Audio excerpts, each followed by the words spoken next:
Beware my power! Green Lantern's life! Greetings Multiverse and welcome to this, my review of the DC animated movie Green Lantern Beware My Power. This is the next in the new DC animated movie universe, started by Superman Man of Tomorrow, or the Tomorrowverse, or whatever it's being called now. That's also followed up by Justice Society World War II and Batman The Long Halloween, Part 1 and 2. This is the next one, and it's pretty good. This is going to be my, we'll say sort of general spoilers. Well, I'll try not and spoil everything until right at the end. I have to talk about the ending. I'm going to admit it right now, so this will be a full spoiler cast. Forget it. This is going to be a full spoiler cast, but I will save the discussion about the actual ending, which I loved, until right at the very end. Oh, so ending at the end, and I will give you another spoiler warning right in front of the screen and say it, blah, blah, blah, blah, blah. But yeah, starting off with just general thoughts, no spoilers. I really enjoyed it. I wasn't sure about it for a lot of it. I was sort of like, oh, this is quite fun. This is quite fun. But honestly, the ending saved it. And saved it as in put it over the top into, yeah, that's great. I'm fully on board. I'm really enjoying this. I did not expect this to go this way. It's one of those movies where you're sort of, oh, this is alright, but then the ending all ties it together and it does something unexpected. It's the Sixth Sense it. Whatever, however you want to describe it as that. But yes, I did enjoy it quite a lot. Not as much as the previous DC animated movie universe, Tomorrowverse, I don't know what to call them anymore, movies. I think it's slightly below a Superman Man of Tomorrow, or at least in the same level. It's good. It's good. It's certainly a good representation of the DC Universe. It's a new representation of the DC Universe. New things happen here, which I've never seen before. I've never seen a John Stewart origin story, all honesty. I like to think I know Green Lantern fairly well, but John Stewart's actual origin and how he became a Green Lantern has kind of passed me by. It happened before I was into Green Lantern comics. The animated Justice League series, John Stewart was just Green Lantern in it, and we never saw how he became a Green Lantern. So I've never really seen it recreated, and I don't know how accurate this is. It does seem to have elements of Kyle Rayner's origin story, I know that much. There's a lot here which I quite enjoyed and didn't expect. Honestly, there's the parts here which I didn't expect at all, even having after checked out the trailer. And I'm very happy with how it did go and what it did bring up. Okay, let's on to general spoiler town. Again, I'm not discussing the ending until right at the end, but this is going to be general spoilers. Starting off, yeah, Oa and the Green Lantern Corps are basically destroyed. That's kind of how Kyle Rayner became Green Lantern. Like, one last Guardian goes to see Kyle Rayner after the destruction of not so much Oa, but the Green Lantern Corps, and that's sort of what happens here. John Stewart is kind of the last Green Lantern, and that's kind of bewildering. They're saying that Hal Jordan happened. Poor old Kyle Rayner is forgotten again, I must point out, but Hal Jordan did happen in this, and we do meet him in this. I can't remember if he's involved in the previous Tomorrowverse movies. I'm not sure if he is brought up. Nobody else. So Superman, Wonder Woman, Martian Manhunter, and Flash, and Green Arrow, Batman, obviously. They're all involved. But I'm not sure if Green Lantern was. It's been a while since I've seen Superman Man of Tomorrow in particular. But yeah, so Hal Jordan's no longer Green Lantern. It's being picked up by John Stewart, who basically spends the entire movie whining a bit. Now, I kid somewhat kid. He spends half of the movie not wanting to be a Green Lantern, but slowly begins to realise, wait a minute, this is actually for me. This actually is where I want to be, how I can do some good. He's got, like, essentially PTSD from time in war, basically. He's played too much Modern Warfare and it's given him real extreme PTSD, and I quite understand that.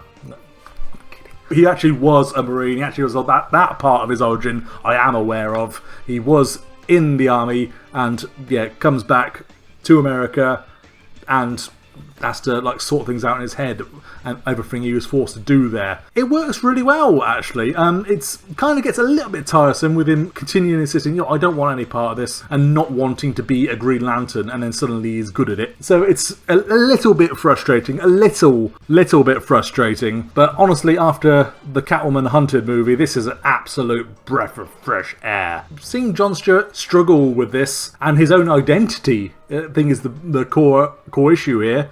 That is actually quite fun.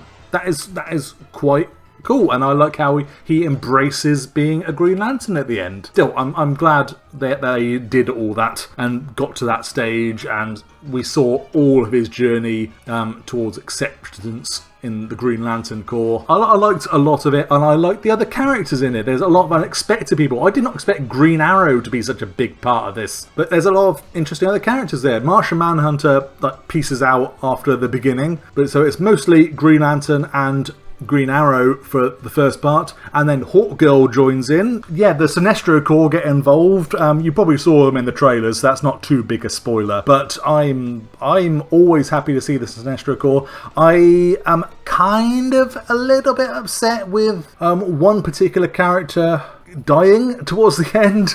I will again get to the ending fully. I'm always going to be a little bit upset that the Sinestro Corps war is never really going to come up anywhere.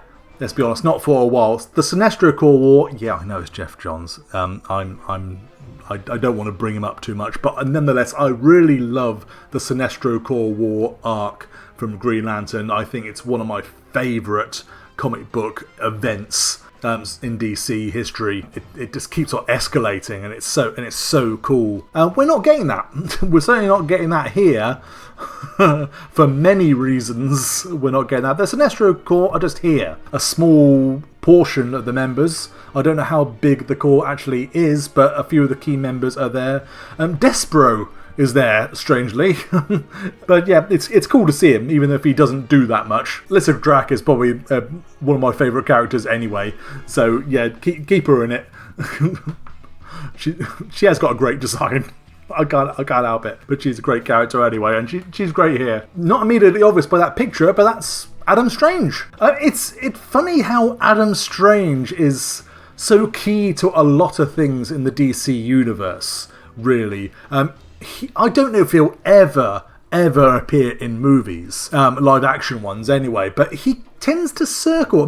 Remember how big a part of Krypton he was, rather bizarrely, and we never got to see the end of his arc. He's a big part of this as well, a key part of the story and key part of the ending, which I keep on bringing up without actually talking about. Yeah, it's cool to see him here. I like Adam Strange as a character, and I don't really know enough about him because he's such a weird little character. It's like a John Carter of Mars, or like a 50s B-movie.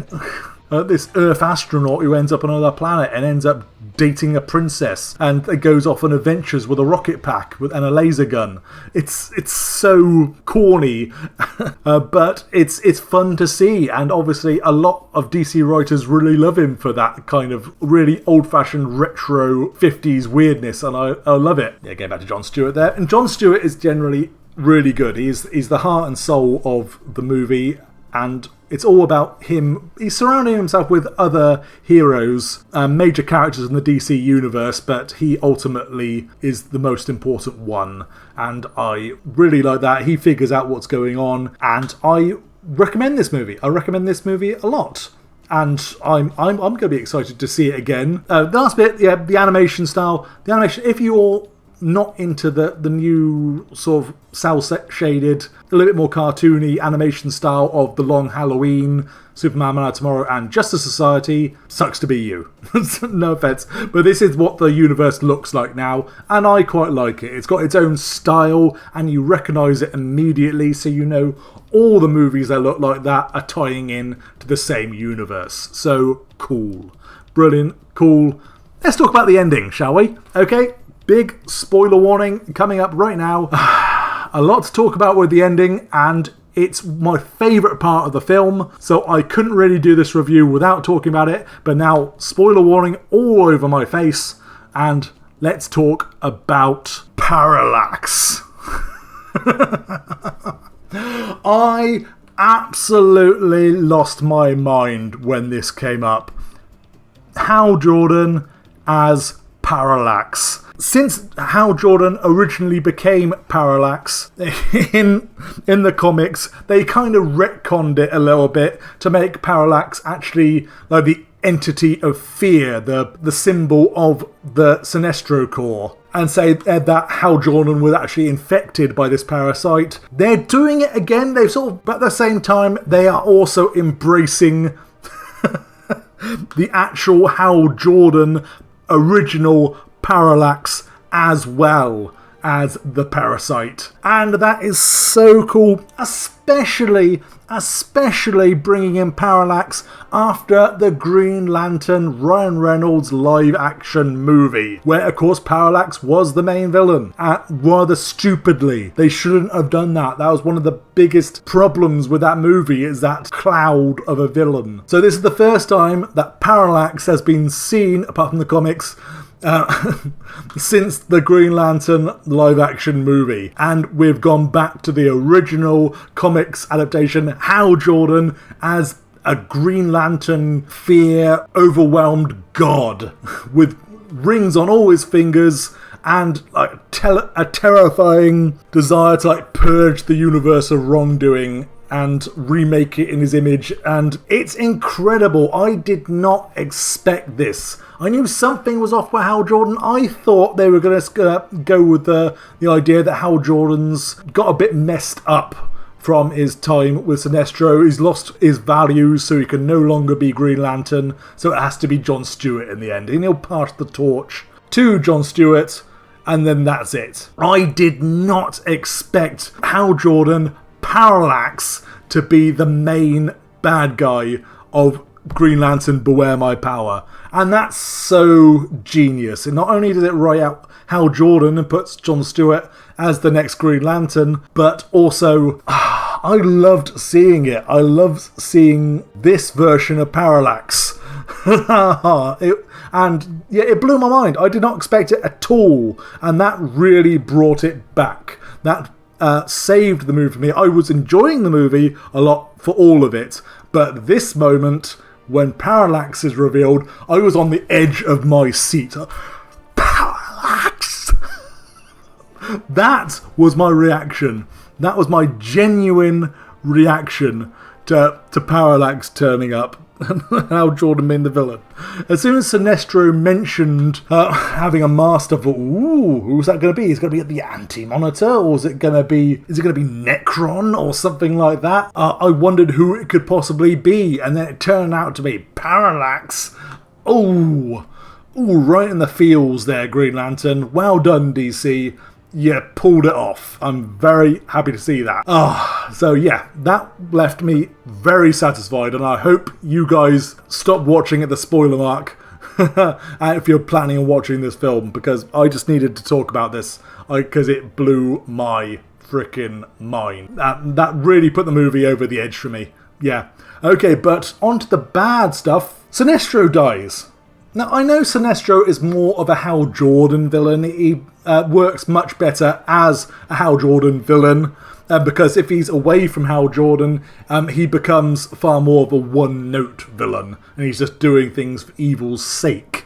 So it's much better sort of getting him out of the way. If you're going to get Hal Jordan out of the way, then get Sinestro out of the way too, because it doesn't really work for any other Green Lantern. Still, nonetheless, the death of Sinestro and Hal Jordan is kind of massive. This is one of... on the surface of it, I don't mind.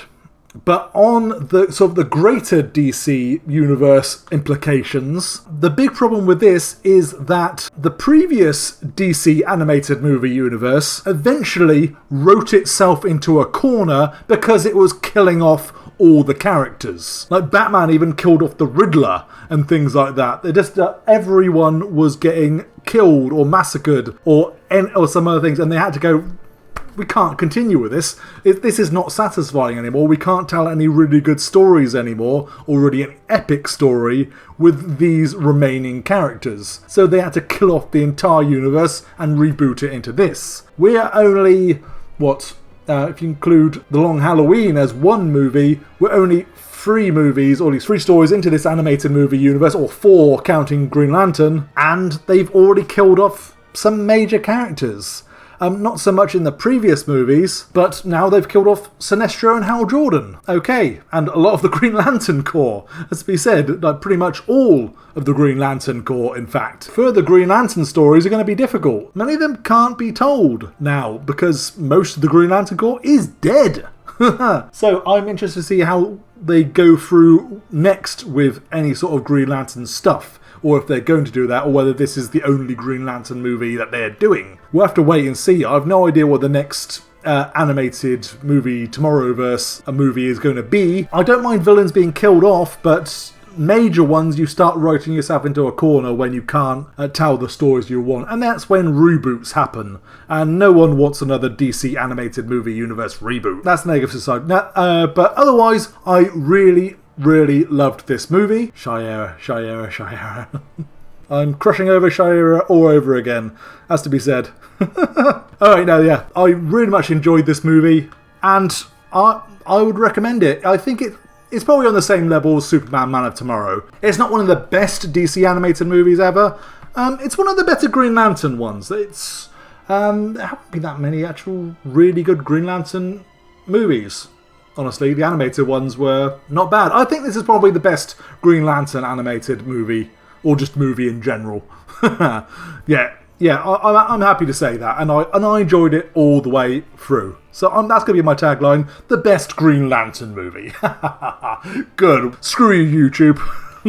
But yeah, as I'm losing the light and I'm very, very warm right now, I'm going to call it off there. Have you seen Green Lantern Beware My Power? What did you guys think? I enjoyed it a lot. Let me know in the comments below, or on the Inside the Multiverse Discord server, which you'll find a link to in the description below. That's the Discord for the podcast I'm part of, which goes every couple of weeks, and we discuss all manner of DC stuff there. Games, movies, TV, anything that's going on in the worlds of DC. So check that out as well. Please like, share and subscribe, it already helps me out. And check out other videos on DC Comics Gamer. I've also got reviews of previous DC animated movies, from Catwoman Hunted, the Injustice movie, and Batman The Long Halloween. Yeah, thanks for watching, folks, and for now, Multiverse out.